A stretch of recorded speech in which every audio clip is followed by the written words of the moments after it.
Welcome to the How to Be Awesome at Your Job podcast, the show where brilliant professionals share how to sharpen the universal skills required to flourish at work. Enjoy more career fun, wins, meaning, and money with your host, Pete Makaitis.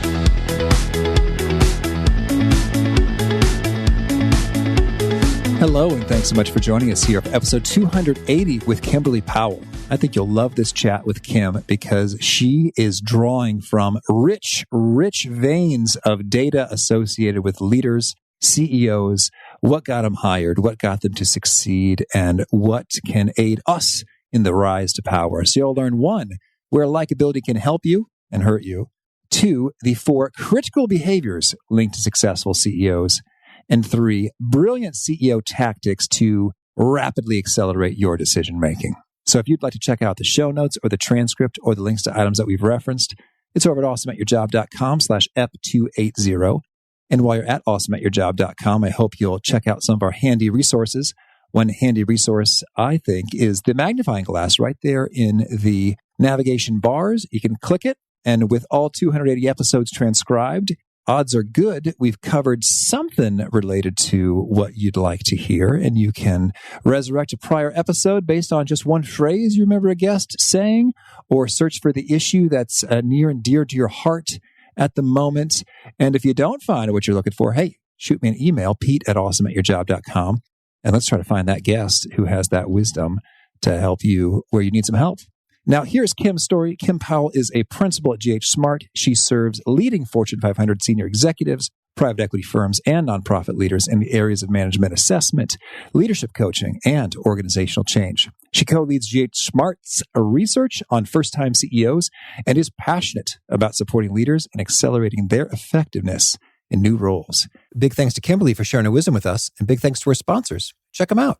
And big thanks to our sponsor, Acorns. Acorns makes it easy to start automatically saving and investing for your future. You don't need a lot of money or expertise to invest with Acorns. In fact, you can get started with just your spare change. Acorns recommends an expert-built portfolio that fits you and your money goals, then automatically invests your money for you. NerdWallet.com, whom I love on these sorts of matters, gives Acorns a whopping 4.7 stars and says, quote, if you want to make the most of your spare change, there's no better place to do that than Acorns. Head to acorns.com/awesome or download the Acorns app to start saving and investing for your future today. And we got a legal disclaimer here. It may not be representative of all clients. Tier 1 compensation provided. Compensation provides an incentive to positively promote Acorns. View important disclosures at acorns.com/awesome. Investing involves risk, including the loss of principal. Please consider your objectives, risk tolerance, and Acorns' fees before investing. Acorns Advisors LLC, Acorns, is an SEC-registered investment advisor. Brokerage services are provided to clients of Acorns by Acorns Securities LLC, member FINRA/SIPC. For more information, visit acorns.com.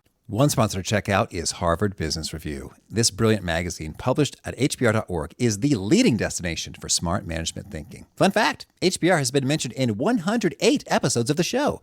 That's because HBR has great stuff that comes up often. They've got explainer videos, podcasts, real-world case studies, and much more. I think of HBR each night that I put on my special orange glasses. Their article, Will Blue Light Glasses Improve Your Sleep?, revealed that those who wore them reported better sleep and a 7% improvement in work performance as compared to those who wore the sham glasses. So I cite HBR anytime anyone tells me that I look silly wearing them. Now, much of HBR's content is available for free when you sign up at their site. Subscriptions that get you unlimited content cost $10 a month. If you visit hbr.org/subscriptions and enter the promo code AWESOME, you can save 10% off of that subscription. Again, to save 10% off of your HBR subscription, go to www.hbr.org/subscriptions and enter the promo code AWESOME. Here's Kim. Kim, thanks so much for joining us here on the How to Be Awesome at Your Job podcast. Thanks for having me. Well, I learned a little bit about you and that you one time played a championship football game in the Notre Dame Stadium. What's the story behind this? Yeah, strange factoid, right? Most people are familiar with Notre Dame's obsession, if you will, with American football, but it may be less well known that the participation rate in intramural football on campus is extremely high. So I didn't know how to catch a ball before I started college and got roped into my intramural team, and we had a fabulous team. So the championships were in the Notre Dame Stadium. We played like the regular football team. We had a mascot and cheerleaders, and 3 out of my 4 years won the championship, and I have a bag of grass before they moved to turf somewhere in a box in the back of my closet. But it was a fun experience. Well, that is cool. Yes. Well, my wife went to Notre Dame, and that's always a little bit of the joke. It's like, how do you know someone went to Notre Dame? They probably have it plastered on their clothing. They are watching football every Saturday. Yeah, some of that was a surprise to me, but certainly the collegiality of the game and the willingness to take someone who couldn't catch and turn them into a wide receiver and a kicker. That was fun. It was a good experience. That is cool. And so, speaking of experience, you've got loads of it over at ghSMART. And we interviewed a colleague of yours, Randy Street, from there way back in episode 30. So for those who are newer listeners and didn't catch that one, what is your company all about? Yeah, so ghSMART is a leadership advisory business. So the core of what we do is assessing senior leaders. And in an assessment, what we are doing is looking for the fit of a given leader to a particular job experience or job situation. So I personally spend most of my time supporting boards in selecting CEOs, as well as CEOs and selecting their teams. And, we've branched out probably since you spoke with Randy. So a good, I would say 60% of our business is that core, helping on key talent decisions. And the rest we've branched out to do more broader leadership development, CEO succession. I do quite a bit of my work in the private equity space, supporting on human capital diligence prior to deal close. So we've certainly grown a little bit, I think, since episode 30. Yes, well, that's so cool, and so have we. And well, I always love it when there is a rich research base behind the stuff that you're doing. And so first, maybe while we're talking about fit, I would love to hear in broad strokes how you think about that on the macro level, because I imagine you could break it down into numerous competencies and indicators and cultural parameters. But sort of, how do you think about a fit? Because sometimes the word fit is really just a euphemism for he or she didn't do a good job. It wasn't a good fit, but you mean something different. Yes. So critical and I guess core to our methodology is what we call first developing a scorecard. And this is really sitting down with the board of directors or the CEO or the hiring manager in some cases, and stepping back to say, what are the critical, call it 5 to 10 key outcomes that absolutely have to be delivered for you to have a smile on your face that this role was successful? And we get pretty granular to articulate what those outcomes are. Ideally, a good chunk of them are measurable in quantitative ways. And we also get into how those outcomes need to be delivered. And in that way, we get into some of culturally what things work, what things don't work, what are most likely the biggest reasons why someone might fail at a given role. And then what we do is in that 4 to 5 hour in-depth behaviorally based assessment, we sit down and go through the entire career history, including education in early years for the various candidates. And we're looking for behavioral patterns.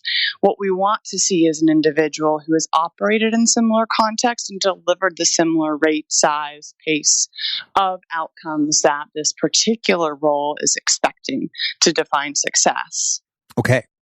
Understood. Yeah. And so obviously, to your comment, it's not just, hey, they just didn't work out or I didn't enjoy working with them. It's, we are really looking for somebody who has a high probability of delivering kind of, if it's expanding international growth by 30% by opening the doors to 2 new countries, for example.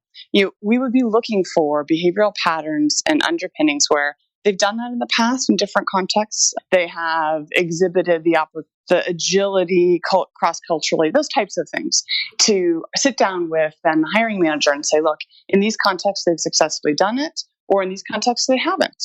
And guide them towards making choices where you're putting people in situations where their strengths can come to life, and you're identifying early potential developmental areas that could hinder them from success. And a lot of the conversation is, what can you do to put the right supports in place, whether that be other people on their team, whether that be types of measurements, whether that be development, coaching on the job training, that will help this individual increase the probability of delivering on those outcomes. Understood. Well, that sounds like a ton of fun. That sounds like a cool job to have. I was going to say, the best part is I get to hear these fascinating stories.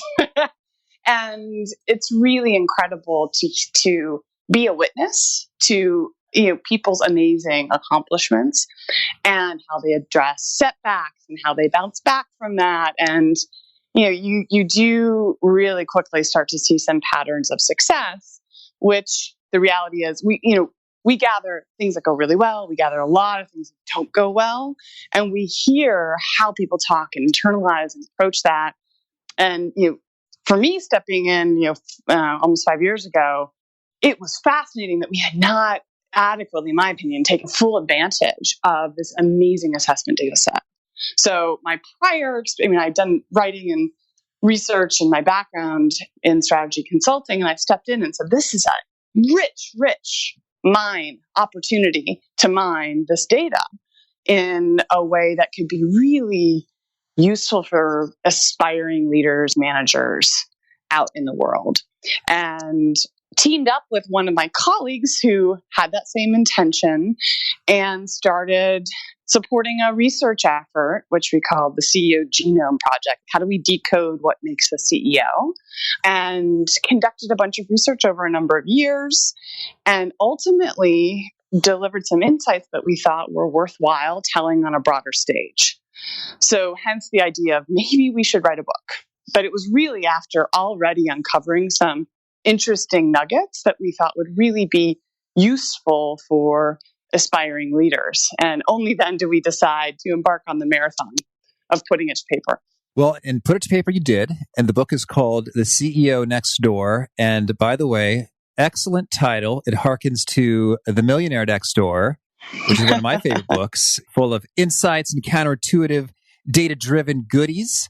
So, and you deliver some of these within this work. So can you share, what are some of your central findings here? Yeah. And before I go there to the title, actually, one of the things that sparked the desire to write this book was in our assessment work over the years, we realized what we were seeing in amazing leaders didn't necessarily match up with, if you pull your latest Fortune Forbes name, your article about leadership, and you get this portrait publicly in the media of this, pantheon of charisma, amazing strategists, flitting from Davos to the next multicultural summit of talent. You just get this picture that they're larger than life and an iconic kind of heroic set of leadership skills and capabilities. And that does not match up with what we've seen, what I've experienced, what we've experienced as a firm. And when you dig into the covers and you get closer to these real CEOs, like the CEOs, if you go beyond the Fortune 500, which usually is what's profiled out there, and look at the 2 million CEOs over, call it, a size of over 5-10 people companies, you realize they're real humans that make mistakes, that do also amazing things, but they feel much more accessible. And the closer you get, the more it opens that possibility for more of us to aspire to larger platforms of leadership where we can amplify our positive impact on the world. And that was really the kind of purpose-driven, motivator for the book for me, was unlocking that. If I could transmit that opportunity to more people, I think we would have a larger base of leaders out there wanting to change the world. And I feel like we could use that right now. Oh, I love that. That is inspiring. And it's so true when you talk about the myth or the kind of picture of what we think of when you see a CEO. I just chuckle a little bit whenever I see those magazines or like Shark Tank. It's like all of them, it's like they love to fold their arms in front of them. I've noticed that's like the CEO super powerful. Like, this is what I look like. Oh, like you're a superhero. And yet I remember when I was at Bain, the very first time I was in a meeting with a CEO of a $1 billion+ company, I thought, oh my gosh, that's the CEO. I'm going to be in the same room. I was so sort of excited and nervous and curious what this sort of mythical person would be like. And then he just like listened very well and carefully to all the things we were sharing and just asked the most fundamental of questions like, does this number include the benefits or just salary? Like, of the benefits. It's like, okay. And it was like, oh, it's just a normal guy. It's so true. I mean, in our research, what we found is we interviewed about 100 CEOs just to complement the quantitative research that we did to bring the stories to life. And what we found is 70% of them did not know they wanted to be CEO until typically the role just before, or potentially 2 roles before CEO. When they got close enough to work directly with the CEO and see what is it actually like when you start to break down those myths a little bit and see reality, and they realize, well, maybe I could do this. Like maybe this is something I would be interested in. And so, yeah, it's something where you think people are destined for these roles, and the reality is it's not true. I mean, back to your original question on the kind of the main themes. One of the main themes is the behaviors we saw that differentiated high performing CEOs were all buildable. I mean, they're all buildable muscles. The things that popped out of the exploratory quantitative research were not intrinsic things that you're born with. They're things that these leaders honed over time, and they're muscles that you can build. They're not easy. It's not like it's a walk in the park, but I was really encouraged to see that these are things that you can practice and get better at. So that was one of the key themes or key findings. The second is what gets you hired is not necessarily what drives performance. I guess it's not surprising. We know there are biases in the hiring process. That's certainly well chronicled, but it came through in our research as well. And I would say the last thing we talked about is just this: the role is more accessible if you kind of increase the aperture and look at a broader representation of CEOs. And our data set it extends across sizes, across industry sectors. It is much more representative of the CEO next door, as opposed to the Fortune 500. And so in that, you do see that, the myth isn't necessarily reality when you get closer to the CEO. This is intriguing. And so let's talk about each of those a bit. You mentioned they're all buildable muscles. And, recently we had Gary Burnison from Korn Ferry on the show. And I was so intrigued to get his take, as I'm the kind of dork who will plumb through their For Your Improvement competency matrix and note that I'm so intrigued by how they've cataloged, some competencies are much harder to develop than others. And I asked Gary to, put a little bit of context on that. And he said, perhaps 200 times harder than others to develop. And so I'd love to get your take on, we talk about they're buildable, but it's challenging. Just how challenging? Yeah, these fall in kind of the middle. Yeah, these fall into the middle set, I would say. I mean, the things that are really immutable that are hard to change are obviously the stuff like basic IQ capabilities. I mean, there is work out there that says that's shapeable at some level, but man, that's really hard to fundamentally change that And again, some of this is how much are you looking to change and how much do you need to change, right, to be effective for what you want to do. In this conversation, we're going to define success as growing in your role, but success doesn't have to be CEO, right? There are plenty of successful people who are not in that role that I admire. So I do think it also depends on how much you need to improve to be effective. And I would say the 4 behaviors, just to call them out, that were statistically significantly different for high-performing CEOs compared to low-performing CEOs were decisiveness, and this was all around the speed and conviction at which you make decisions, not necessarily being perfect or right or fully correct in all of your decisions. The second was adaptiveness, your ability to change personally as well as drive change and adapt your organization to the needs of the market and the shifting consumer or competitive context.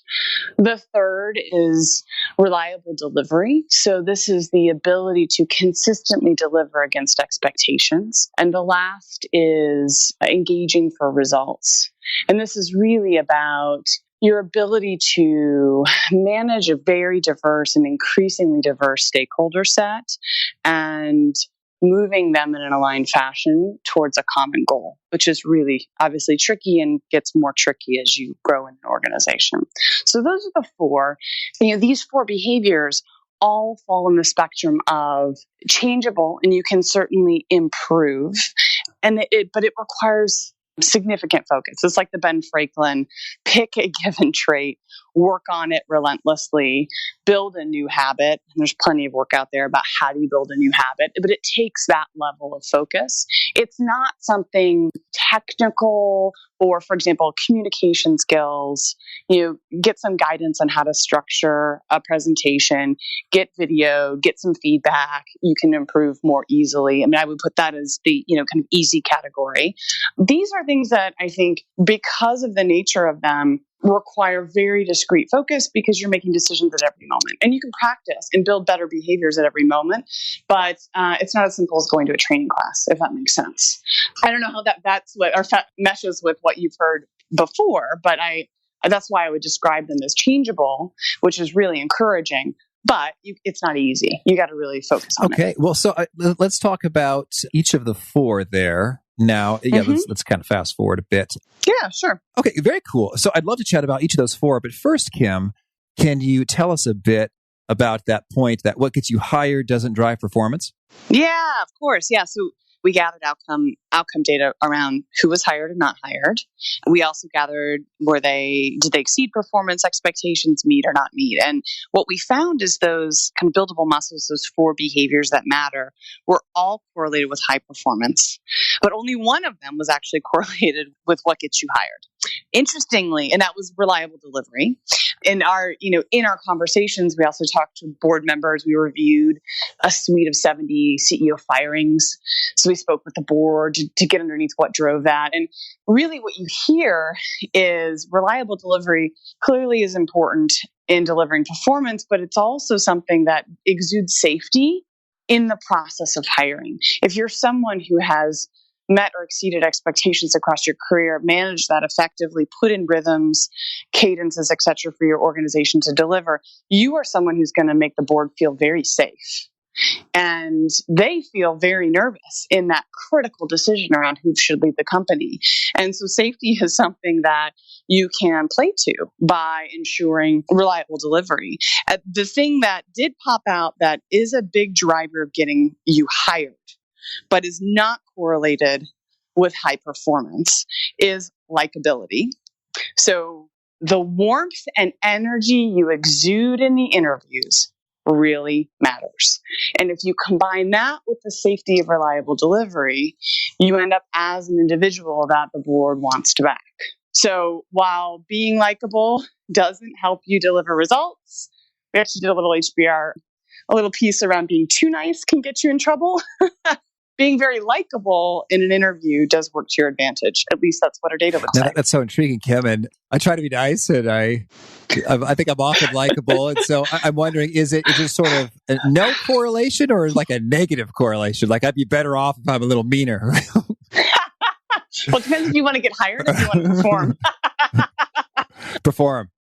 I would say, the trick, there's nothing right or wrong about being nice. The trick is that I think what we've seen and what we wrote about in that piece was individuals who prioritize affiliation, who are motivated to affiliate, who define success as being liked by all, are unlikely to make the difficult calls when you're by definition going to disappoint a given stakeholder group or individual. There are natural tensions in a business, always, between manufacturing and sales. I mean, you can fill them in. There are always natural tensions. And you, as a leader of an organization, are having to make difficult calls that won't make everyone happy. And by definition, humans don't like to change. If you're trying to improve your organization, again, there's going to be resistance to that. And you cannot have as your primary goal affiliation and achieve the level of progress that is likely demanded by your shareholders or whatever your governance structure. All right. Noted. Point taken. Thank you. So I think we hit the point about the role is more accessible pretty well. So let's talk a bit about these buildable muscles. So decisiveness, adaptiveness, reliable delivery, and engaging for results. Could you give us maybe a picture for, first of all, what does great look like versus, okay? Because I think sometimes many people would say, yeah, I'm decisive. Sure. I deliver reliably. And so I have a feeling, though, you've got a clearer picture on what great really looks like here. Yeah. I mean, fundamentally, and I can't underscore this because this was enough, because this was the real insight and surprise for us. Decisiveness is about speed and not about perfectionism, right? And ensuring you have gathered the nth degree of data, that you are 99.5% sure that this is the right direction. The really good decisiveness looks like willingness to move with 60% of the data. It looks like willingness to push decisions down when you recognize they are not a CEO level decision, or you fill in your level leader decision. You streamline what you are deciding so that others in your organization can speed up, make quicker decisions, and not everything is being elevated, for example. The other litmus test that you see in really decisive leaders is they really have a way of cutting through the noise, which helps them speed up their decision making. And the way that they do this is really having a very crystal clear picture of value drivers in their business, and they have almost like an inherent formula in their head. These things matter, these other things don't. They're very relentless about focusing on what matters, and they understand the things that will move the needle, and they focus their decisions there. A couple leaders I really loved speaking with, they talked about continuously asking certain questions of themselves. One of the leaders of a tech business told me, she said, look, I sensed that I was struggling with a call. If I had to make it in the next 30 seconds, what would it be? And then 9 times out of 10, I would push myself to just do it. Another leader said, he's like, I tested myself with two questions. The first is articulating, what is the downside of getting this decision wrong? And weighing that with, how much am I going to slow others down by delaying my decision here? And he's like, by thinking about those two dimensions, I was able to push myself to move forward, even if it made me uncomfortable, that I wasn't 100% sure. And I think they recognize they're setting the pace and the cadence of the organization. So if they're slow, if they're asking for the 100th page of analysis, the reality is the organization is going to adopt those behaviors. And so it's not just yourself, it's actually the signal and the ripple effect that you're sending throughout your organization. Kim, that's dead on. Thank you. Please unpack the others just like this. Yeah. So let's tackle adapt. This one's really, I was least surprised about this, just given the amount of writing out there. And I should have noted, when we did the exploratory research with SAS, they actually unleashed text-based analytics on our data, because our data is text, which, frankly, we couldn't have done 10 years ago because they've progressed so much. But what we did is said, here's the outcome data, here's the text-based data, have at it, apply your models. They do all the predictive fraud analytics for credit card companies. They have really fascinating, it's for a separate conversation, tools that they can apply. They did exploratory research. We did not say, hey, go prove that adaptive behaviors are important. They actually came back to us. And that's why we were so surprised with some of these things. But of those surprises, this was least surprising. Richard Foster of Yale, he did a piece of work that showed the lifespan of leading companies has shrunk, then less than half. I think it was like from 60-something years to 20-something years over the last couple of decades. Just the pace of what is happening in the market right now demands a level of adaptation that just wasn't there for, the prior generation. So this is, I don't think it's very surprising, but really two elements or two litmus tests, I would say, that I saw in very adaptive leaders. The first is that they had an openness, self-awareness, and willingness to change personally. They were really humble to recognize that they do not know what they need to know, almost by across the board. And so what you found is a willingness to let go of past behaviors and practices, even if they had been successful. They were really good about proactively thinking about what can destroy my business. What about personally my behaviors that have led me to this place, but may not lead me to the next ambitious goal? And so they're willing to let go of, I think Vic Goldsmith, who has the book, what got you here won't get you there. These leaders practice that, and it's a really difficult thing to do. So that's one litmus, is willing to let go of what got you to the seat, essentially, and relentlessly question that. The second is they adopt more of a future orientation. So you see these leaders really embodying, like, there's no one else thinking 10 to 15 years in the future, most likely, other than the CEO. And so they don't give up time with the customers. They double the amount of time they are thinking 1 to 5 years out compared to the amount of time they spent looking out into the future in the role before CEO. So you see them shifting their attention to a longer time frame when they get into the seat. So those are a couple things to call out on adaptiveness. Got it. Thanks. Yeah. And then, reliable delivery. This is the most boring one. However, it is actually, I think, the most important. If you look at leaders who did this well, were 15 times more likely to be in the high performance group. So it was a really strong behavior, and it also helps you get hired. So it's boring, but it's important. And essentially, to deliver reliably, there's a couple things I'd unpack here. The first is these leaders are really good about setting expectations, as opposed to letting expectations get set for them. So they're actually very proactive and front foot around anticipating and setting expectations of those around you. And that's important to note because as a CEO, you have a board. Call it, I don't know, somewhere between 4 and 15, some public boards are way more, individuals coming from a different seat with a different set of goals, a different set of expectations.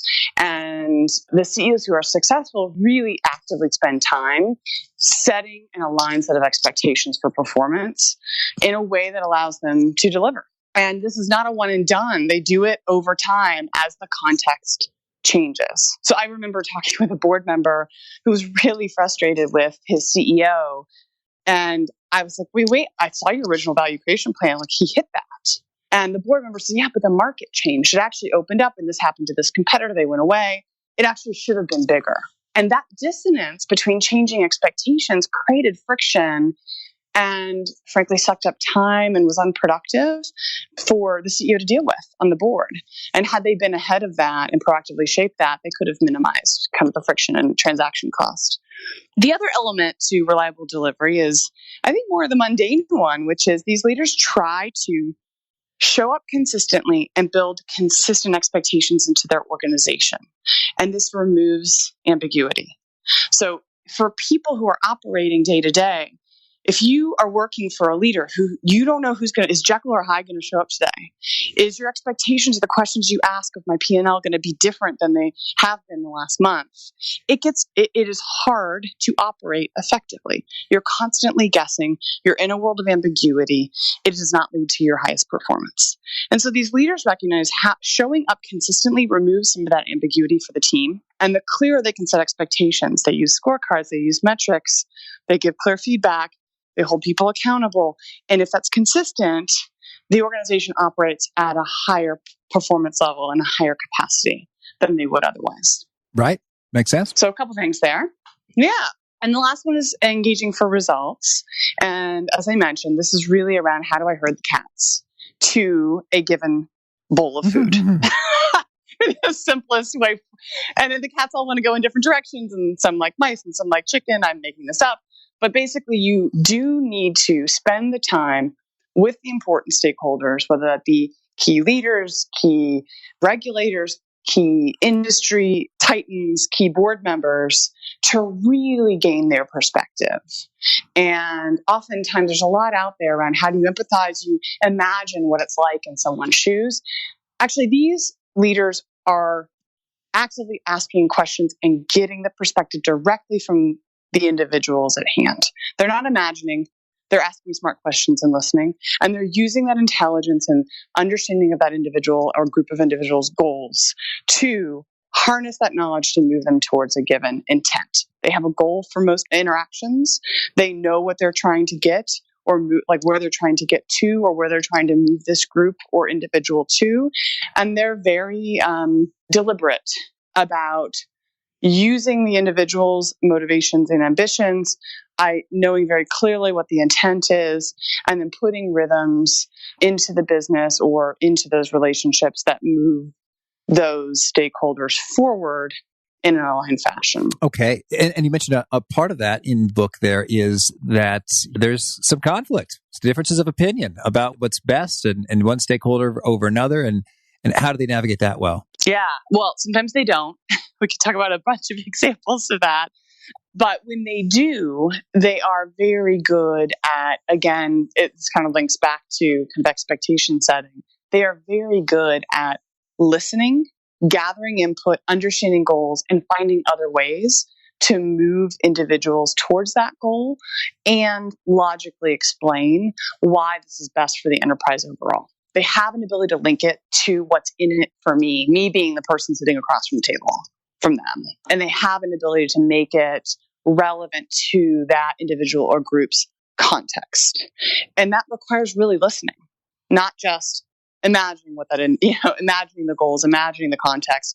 They have to really understand that stakeholder group or individual and find a way to translate the goals into something that's meaningful, like that's in it for that party. And that does not mean not being disappointed, but it does mean being logical, transparent, setting expectations and delivering, and linking it to some sort of objective of that party. Understood. Well, that's a nice lineup there. And so in addition to sort of these keys, you mentioned some handicaps and career catapults. Could you maybe comment on one of each of those? Yeah. There was some other fun analytics we did on the data. The hidden handicaps are really around what can stop you from getting the job that you want. And there's some basic, I would call these like linguistic or superficial factors that we saw that have little or nothing to do with what it takes to perform as a CEO, but can trigger biases. Sounds like a quick win. What are they? Yeah. So a couple that I'll call out. One is using pretentious language or kind of ivory tower, elevated affectation, like when using too big of words, not being down to earth, actually hinders you and hurts you in the hiring process. So the more snooty you sound, the less likely you are to be hired. The other one we saw, which I took to heart, being a former management consultant, the more platitudes, consultees, and acronyms you use, the less likely you are to be hired. So all those consultants out there, be wary of the consultancies when you're going for CEO roles. Okay, noted. Well, so we can just cut those out. And it's funny because people, they kind of become attached to them. It's like the platitudes are their friends or sort of comforting. In a way, well, that's a whole other conversation. I think they're comforting because they give a little bit of an umbrella of ambiguity. So they're less kind of conflicted. Precise. Yeah. They're not specific. Well, and exactly. They play it safe. And as a result, they're not precise or specific. And that, I think, is what really triggers the reaction. The more precise and specific and down to earth you can be, the more safety you exude. The more ambiguous, amorphous, hard to pin down, that does not elicit a sense of safety by your interviewer, if that makes sense. They're not sure of what they're going to get, I guess, is the way and I love it when it's dirt simple. Like, customers don't like this. We need to change that. There it is. Versus the, well, we leveraged this and created amplitude in that. And what? What did you do? And then some of the basics came through that I think everybody is aware of, but the more meaningful numbers you can use, the better. You want to be memorable and relevant was what we found.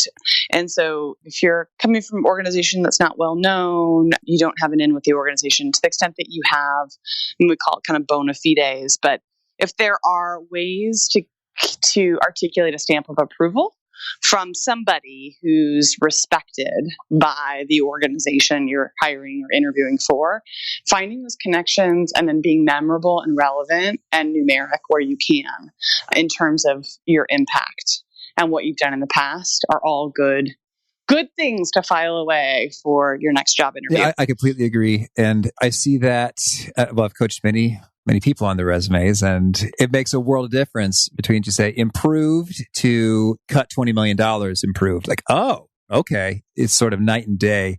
And I even see that myself. I was buying paper today, and it's like, I don't know what paper to get. Give me the numbers that show it's great. The thickness, the brightness, the whiteness. Okay, that's a good paper. And I think it's the same for humans. Even though we're hard to quantify, we want something that gives us that comfort. Like, this person has what it takes. Yes.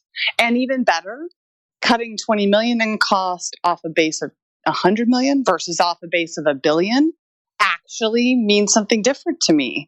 And I want to see that you can cut it out of 100 million, ideally in a sustainable way or in a way that predecessors haven't done. So I also think that sharing some of that context, like, why do these numbers actually matter? Why are they great?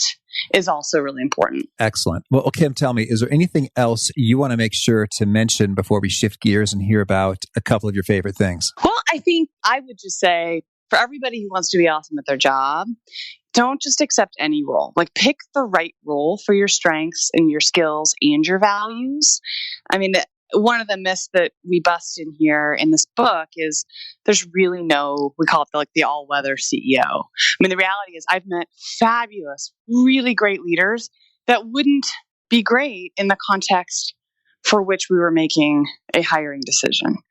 And that doesn't mean they're not a great leader. It just means that wouldn't have been a good fit for them, for what the job needed relative to their skill set. So be choosy and be thoughtful about where you can be at your best. Okay, excellent. Well, now, Kim, can you share with us a favorite quote, something you find inspiring? Ooh, I've got one actually from my 10-year-old daughter, if that's okay.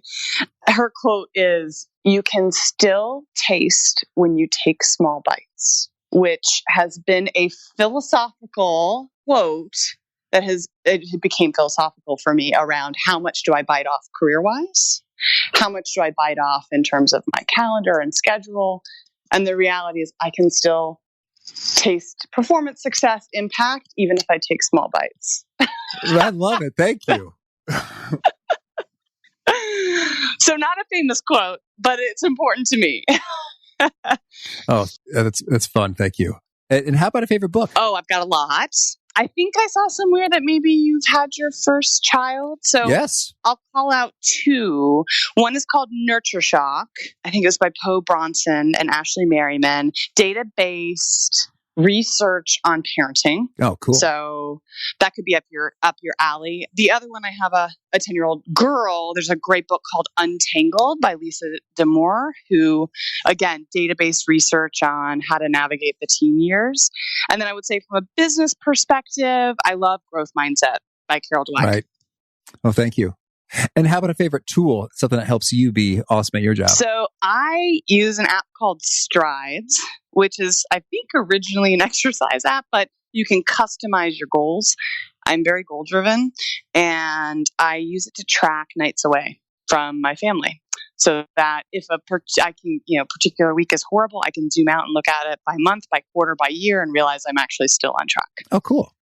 And how about a favorite habit, a personal practice of yours that's helpful? A personal practice is about every 2 to 3 years. I actually try to take a recharge period. And I find that I am a much more effective kind of leader and advisor and coach when I have a chance to catch my breath. And that's a pattern actually that extends across my career. And how long is a recharge period? It's varied. So anywhere, but sizable. So anywhere from 4 to 6 weeks to 4 to 6 months.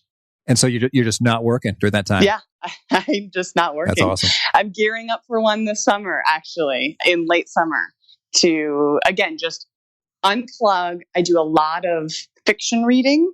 I tend to have a few personal goals in that time, whether it's like reconnecting with family or exercise, athletic type goals. And then I come back kind of a new human. It's hard to do in some roles, but I'm always at a point of change. If I'm changing roles, changing companies, I always try to build that into the process. Oh, very cool. Thank you. And is there a particular nugget that you share with some of this work that really seems to connect and resonate with folks, getting them maybe quoting yourself back to you? Two I would call out: engage for impact rather than affinity, which we talked about earlier. The second is connect before you correct. When you're providing feedback to your team, connect before you correct. It's also applicable on the home front with your kids, actually. Well, I think we have a whole episode on this. Now, I'm thinking that that's true kind of on the macro scale. Hey, you want to have a deep, solid, firm foundation relationship before you provide constructive feedback. Otherwise, it will often be sort of rejected like, well, screw that jerk. They don't know anything. Yes. So, but is it also, how are you thinking about it in the micro context? Like, I'm about to deliver a correction. What should I do beforehand in this very hour? In the micro, understanding what's going on in their world. So oftentimes they've had a terrible shock to their life and they've had a bad performance for the last couple of weeks and someone passed away or their dog died or fill in the blank. Take the time to see what's going on with them. Assume positive intent before you jump on the critical feedback. Thank you. And Kim, if folks want to learn more or get in touch, where would you point them? So I'd point them to ceonextdoorbook.com for more information about the book. All right. And do you have a final challenge or call to action for folks seeking to be awesome at their jobs? I would say, the whole notion of you're destined to be a great leader is false. And so my challenge or call to action is, while there's no perfectly planned or carved plan, there are ways to get stronger and make better choices. So it's really just an inspirational, evaluate the opportunities ahead and put yourself in positions where you can excel. Beautiful. Well, Kim, this has been a lot of fun. Thank you for sharing these research insights and good luck with all you're up to and have fun with the next recharge period. Yeah, thank you. I will. I really loved how adaptability is one of the core principles that make CEOs successful, which is pretty counterintuitive because you think the CEO has all the answers. He or she knows what to do and where to go and confidently, boldly charges forward with that brilliant answer. And yet often what makes a CEO effective is saying, yeah, I don't know that. And I thought that was pretty encouraging. Whenever you feel maybe a little bit of pressure, like, I don't think I have the answer and maybe I'm supposed to have the answer. Maybe I should fake it. No. Do what effective folks do, which is be humble and admit you need to go get some knowledge gaps filled and proceed that away. So good stuff from Kim. Hope you dug that. And again, if you want to check out the show notes or the transcript or the links to items that we've referenced, it's at awesomeatyourjob.com/ep280. And if you haven't already, I hope you'll push subscribe. You'll hear from our next guest. It is Annie Duke. Annie's got some brilliant perspective when it comes to decision making that she honed while becoming a World Series of Poker champion and has really thoughtfully crafted some great guidelines in terms of how to think in bets, as she calls it, such that you can get real about your uncertainty and approach things sensibly, and builds upon some of these themes of humility and often learning and growing about boosting decision quality as you do. So great stuff from Annie. I hope to catch you there. Peace. Thanks for joining us for today's episode. To get the most out of this conversation, visit awesomeatyourjob.com to find today's show notes, transcript, and infographic summary cheat sheet. For more entertaining professional skill sharpening, be sure to subscribe to catch the next episode of How to Be Awesome at Your Job.